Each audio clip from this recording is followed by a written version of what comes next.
There are world leaders, there are global events, and then there's Donald Trump, a man who simply cannot not be the center of attention. This week, history was made.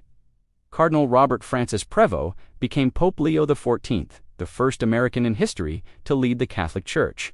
But before the incense even cleared in the Sistine Chapel, Donald Trump jumped in. On Truth Social, because of course, Trump wrote, "Congratulations to Cardinal Robert Francis Prevost. What a great honor for our country. I look forward to meeting Pope Leo XIV. It will be a very meaningful moment." You'd think the Pope had just won Miss Universe, Vatican Edition, and Trump was handing him the crown. The message wasn't just a congratulations, it was a rebrand. A historic religious event, suddenly framed as a victory for Trump's America.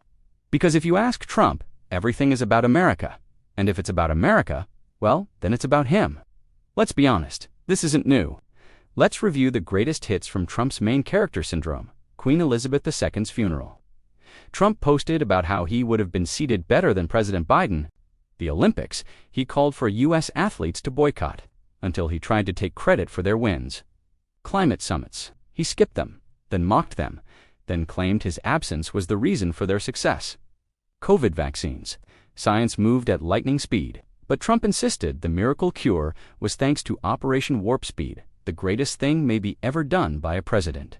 And now, the papacy. Even the Vatican isn't safe from his spotlight cravings. This isn't just ego, it's strategy. Inserting himself into global events keeps him in headlines, in conversations, and in control of the narrative. Whether it's world peace or a royal coronation, Trump finds a way to say, "But what about me?" It's not diplomacy, it's branding. Here's the twist. Pope Leo XIV is no MAGA mascot. He's a former missionary, a social justice advocate, a critic of nationalism and exclusion.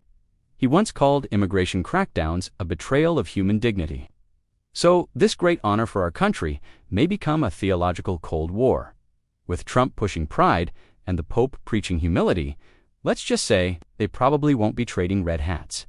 In a world on fire, war, climate change, economic instability, some leaders step back and reflect. Trump, he steps in and says, "Where's my camera?"